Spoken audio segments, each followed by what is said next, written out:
Hello! Ағылшын тілі сабағы бастапқы деңгей 4-ші сабаққа қош келдіңіздер. Біз бүгін сан есімді өтетін боламыз.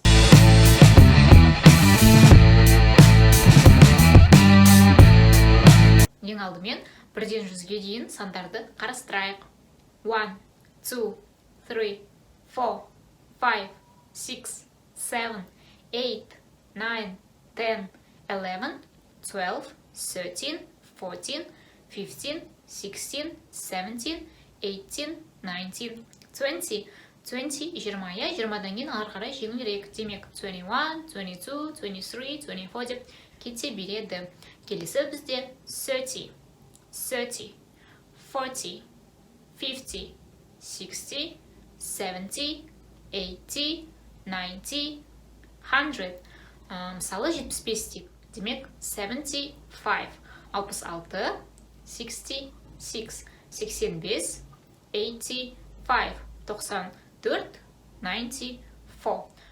Сандарды жаттау сіздердің үй тапсырмаларыңыз болсын, ал біз осы сандарды пайдаланып үйренейік. Ең алдымен сағат неше болды? Ол үшін бізге арнайы сұраулы сөз керек. Ағылшын тілінде, қазақ тіліндегідей сұраулы сөздері бар. Мысалы, кім, не, қалай, ағылшын тілінде де. Where, what, which, how. Сағат неше болды деп айту үшін бізге what сұраулы сөз керек.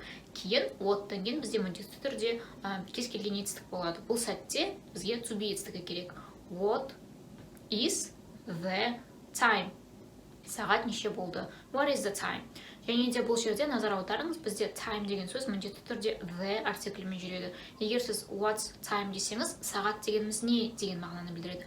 Сондықтан what is the time? Сағат неше болды? Және де сіз жауап бергенде it is 5 AM немесе PM деп айтасыз. Ағылшын тілінде AM және PM деген ұғымдар бар. Яғни AM дегеніміз сағат түнгі 12-ден күндізгі 12-ге дейін, ал PM сағат күндізгі 12-ден түнгі 12-ге дейін.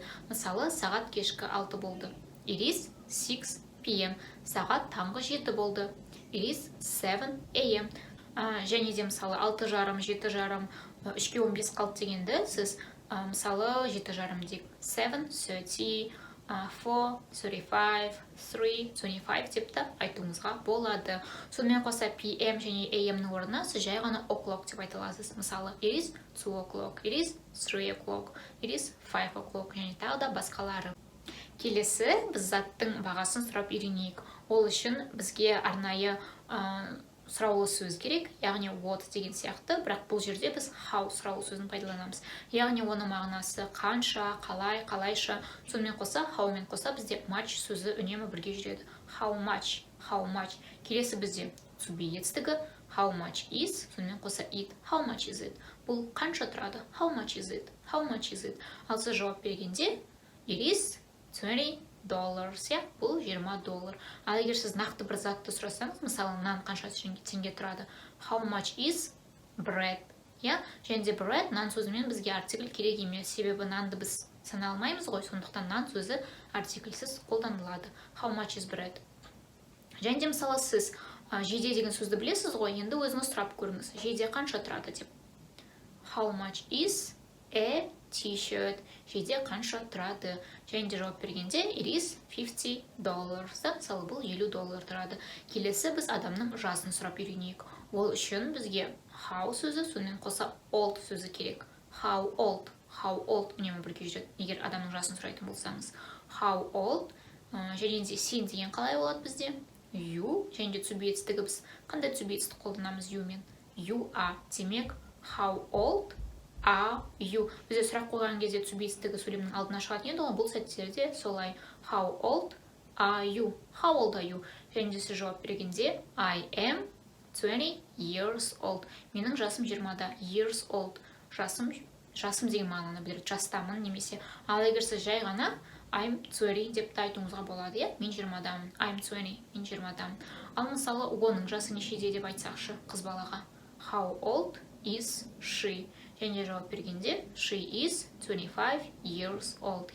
Оның жасы 25-те. Ал енді сабақты қорыту мақсатында әдеттегідей тест жұмысын жасайық. Қазір экранның алдында тест шығады, кейін 3 секундтан кейін дұрыс жауабы шығады.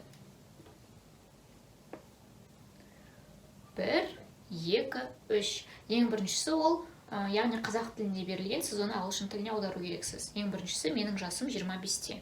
Демек, I am 25 years old. Оның жасы 40-та дейді қыз балаға.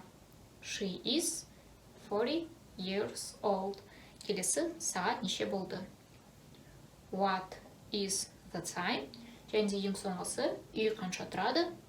How much is a house?